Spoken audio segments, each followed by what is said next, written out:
Class 12 fourth semester HS 2026 history বিষয়ের যে পরীক্ষাটি হয়ে গেল সেই পরীক্ষার প্রশ্নপত্র আমি তোমাদের সামনে দেখিয়ে দিচ্ছি কি কি প্রশ্ন এসেছে। বিভাগ কতে যে 3 নম্বরের প্রশ্নগুলোর কথা বলা আছে, প্রথমেই দেখো তোমরা কমন পেয়ে গিয়েছো। মহাবিদ্রোহের কিন্তু রাজনৈতিক কারণ এবং অর্থনৈতিক কারণ চেয়েছে, যারা যারা পড়েছো তারা লিখতে পেরেছো আশা করি, একটা লিখতে হবে। পরবর্তী প্রশ্ন বলেছে আলিগড় আন্দোলনের দুটি উদ্দেশ্য আলোচনা করো। এই আন্দোলনের প্রতিষ্ঠাতা কে ছিলেন?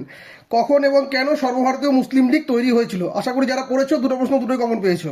আচ্ছা, গণপরিষদের উদ্দেশ্য এবং ভারতীয় সংবিধানের যে কোনো দুটি বৈশিষ্ট্য, একদম ইজি প্রশ্ন ছিল 3 নম্বরের দাগে। 4 নম্বরের ক্ষেত্রে প্রথম পঞ্চবার্ষিকী পরিকল্পনা তোমরা পেয়েছো এবং পঞ্চশীল নীতি, অর্থাৎ 3-এর দাগের প্রশ্ন কিন্তু হুবহু তোমরা কমন পেয়ে গিয়েছো।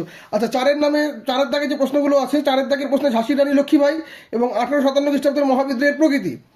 আচ্ছা, এরপরে আছে সম্পদের বহির্গমন তত্ত্বে দাদাভাই নওরোজির ভূমিকা। এটা হয়তো অনেকের একটু চাপ হলেও হতে পারে, কিন্তু পরবর্তী যে প্রশ্ন আছে নরমপন্থী বলতে তুমি কি বোঝো, কয়েকজন বিখ্যাত নরমপন্থী নেতার নাম লেখো।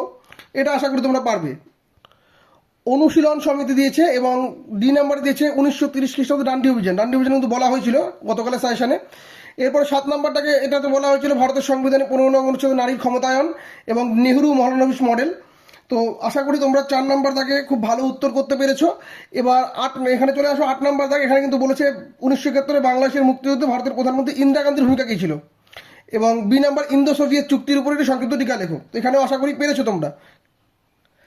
8 নম্বর দাগের প্রশ্নে এই এক নাম মানে এ নাম্বার যে প্রশ্নটা রয়েছে, ভারতের চরমপন্থী আন্দোলনে বঙ্কিমচন্দ্র চট্টোপাধ্যায় এবং স্বামী বিবেকানন্দের অবদান, এই প্রশ্নটা হয়তো অনেকে অ্যাটেন্ড করতেও পারে আবার নাও করতে পারে, কারণ এটা হয়তো তাদের কাছে একটু টাফ মনে হবে। কিন্তু পরবর্তী বি নাম্বার যে প্রশ্নটা আছে ভারত ছাড়ো আন্দোলনের কারণ এবং ব্যর্থতা, আশা করি এই প্রশ্নটা তোমরা পেয়েছো। তো প্রশ্ন কেমন হয়েছে তোমাদের কাছে, তোমরা কিরকম পরীক্ষা দিয়েছো অবশ্যই কিন্তু কমেন্ট করে জানিও। আর নেক্সট সেশন থেকে যারা যারা সঞ্জিত স্টাডি সেন্টার এসএসসি বালুঘাটে ভর্তি হতে চাইছো অনলাইন বা অফলাইনে, তারা কিন্তু অবশ্যই যোগাযোগ করতে পারো 7384384758 নম্বরে।